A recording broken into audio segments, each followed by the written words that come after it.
so muganda Sufyan Abbas mu hadithi ya mtabani ya tata wa Usama owekitiibwa Muhammadin sallallahu alaihi wasallam yatunyumiza tata wa Usama atumizana tugamba nti yawulira owekitiibwa Muhammadin sallallahu alaihi wasallam ngagamba nti iqra'ul qur'ana muberenga musoma qur'ani fa innahu yati yawm al-qiyamati shafi'an li ashabihi masonga igenda kujja kunaku lw'enkomerero nga igenda kujja kunaku lw'enkomerero ng'ewolereza banyini bo. Omuntu yandiyagadde okufuna ekifaananyi ekituufu ekiri mu hadithi eyo muganda wange okusinziira ku hadithi ya Usama radiyallahu anhu nga tutuusaako ebigamba Nabi Muhammad sallallahu alaihi wasallam nga tugamba nti tubeere nga tusoma Qur'an lwa nsonga Qur'an egenda kujja ku lunaku olw'enkomerero nga shafi'an nga ewolereza nga muwolereza nga Nabbi waffe Muhammad sallallahu alaihi wasallam bwagenda okujja atuwolereze tusaba Allah tuteekemu abo amiina ya rabbi wakadhalika ne Qur'an egenda kujja ng'eriko beekola ki beewolereza ne Nabi Muhammad sallallahu alaihi wasallam okusinziira bwe yatunnyonnyola kitegeeza waliwo condition y'okuba nti nno gwegenda okuwolereza kaana qari umbi yalinga musomi waki yalinga agisoma ate okugisoma okutegeezebwamu si muntu kuba nti nakoma ku Al-Fatiha yokka oba alinda dduwa yannakwa ey'amakumi 40 kwali ne bagikubako enfuufu oba n'alinda ku emikolokolo egyo gye basomerako Qur'an wabula oyo agenda okubeera nga kitegeeza huwa sahibul Qur'ani yagwa mu kategori y'abantu bannanyini Qur'ani lwa nsonga tejja kuwolereza nga wali ogijjukirako lwa lumu na lumu kalla lidhalika tugamba nti iqra'ul Qur'an tubenga tusoma Qur'an ekitiibwa lwaki Allah subhanahu wa ta'ala agenda jeeta ku lunaku olw'enkomerero ng'ewolereza oyo yalinga agisoma ku yalinga agiwa obudde ku nsi kuno era tuba tukitunulidde nti yali agisoma kigezi yagisomanga nga buli kanaku eri mu timetable ye exactly kyobulanga owekitiibwa Muhammadin sallallahu alaihi wasallama yatugamba nti ahabu al-a'mali ila Allah emirimu egisinga obulungi maaso ga Allah subhanahu wa ta'ala adwamuha wa in qalla gugujja nga jaguliranyisaganya jagoberezeganya naye kubanga muri mutini kiba kigeza nti omuntu ne waba akuttenga page ye buli kanaku page 2 mpapula 10 n'ekifaanana bwe kityo nga jakitambulirako buli kanaku yongerako oli ne waba asomye aye mwemwemu buli kanaku nga jayongerako ennaku 360 zigenda okuggwako nga mazima gennyini era aye ezo zirina wakiri ng'olinako 3 lidhalika oyo omuntu afuna mu mpeera z'okuba oba oliawo Allah gw'anaateekawo Qur'ani beenaakola ki beenaawuliriza wakadhalika era mu mbeera y'emu mulimu n'okuba nti n'omuntu ayinza okubeera ng'omuntu tafunye budde busoma completely nti asoma Qur'ani naye nga ateekawo obudde n'abeera ng'asomesebwa awaayo obudde bwe kubeeyo nayo nsonga so mu bufunze omuntu aba akitambuliddeko aba asobola okuyingira mu hadithi egamba nti tugisome kuba egenda kujja ku nnaku lw'enkomerero ng'ewolereza abo bannannyini kugisoma wano ku nsi inshaallah subhanahu wa ta'ala. Hadithi luli twagitunuulira yali egamba nti ebimu ku birungi ebiri mu Qur'ani owekitiibwa yatugamba nti agenda kuleetebwa ku yawm al-qiyama bamugambe nti iqra wartaq linnya somanga bw'olinnya amadaala waratil kama kunta turatil fi dunya naye byonna byonna ajja bikola naye nga gola eri emu yokka bagenda kumugamba nti fa inna manzilataka inda akhiri ayatin taqra'uha ekifo kyo oba ejjanaayo gy'ogenda okuyingira genda kubeera ku aya gy'osembayo okuba ng'osoma byonna byonna birungi naye byonna bituzza ku kigambo kimu kiki kyolina mu Qur'ani ekyo kyandibadde kibuuzo ekidda eri buli mwana Adamu ekidda ogaziwako mu eyo hadithi yennyini gy'okoonyeeko nti owekitiibwa Allah subhanahu wa ta'ala mu kaseera ako kitegeeza wano omaze okakasibwako ejjana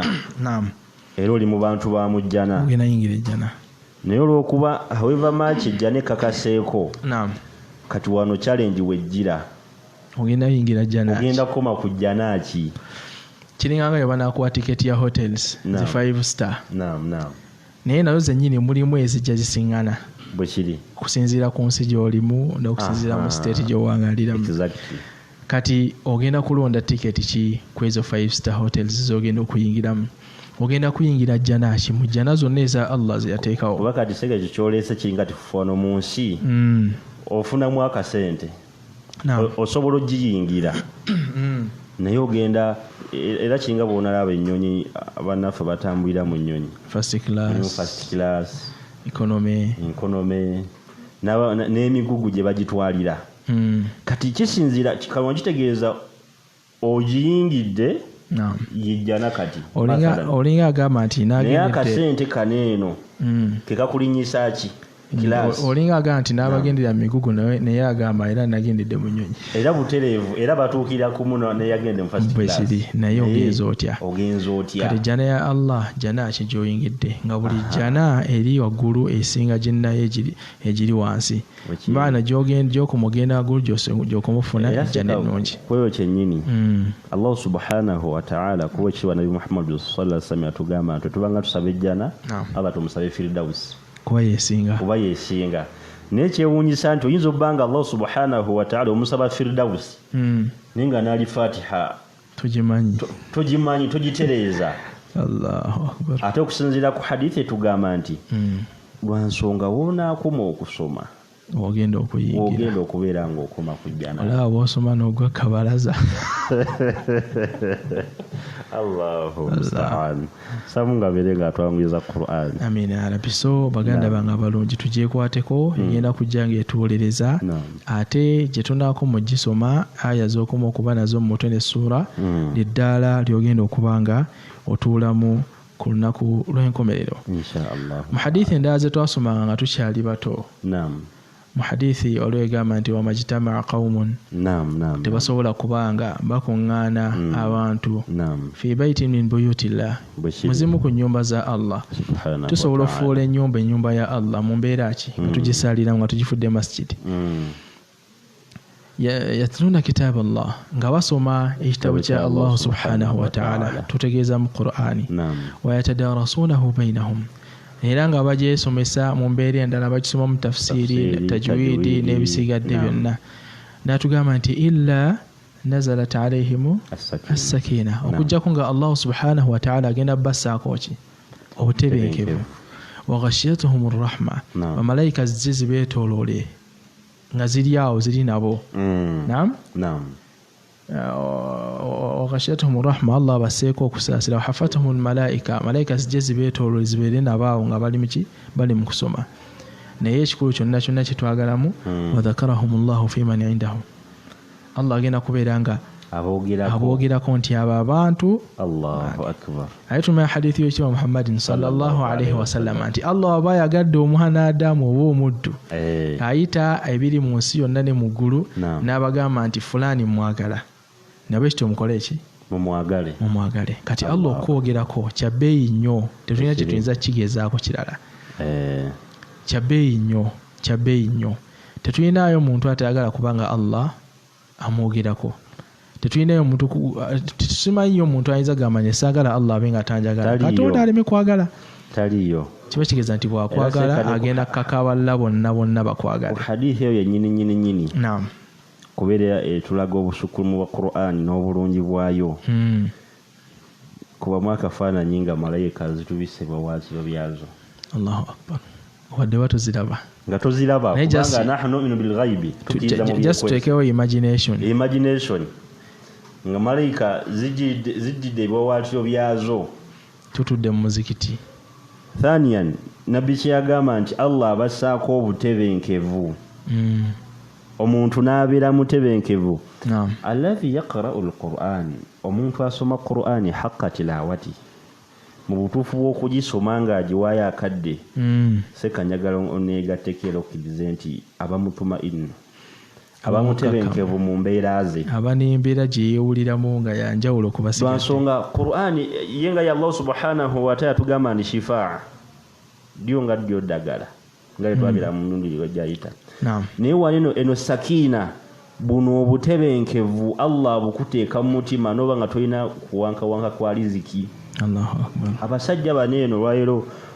nadamu zino ensi zaffe nga ne Uganda mweri betuwankira okubeera nga batuyamba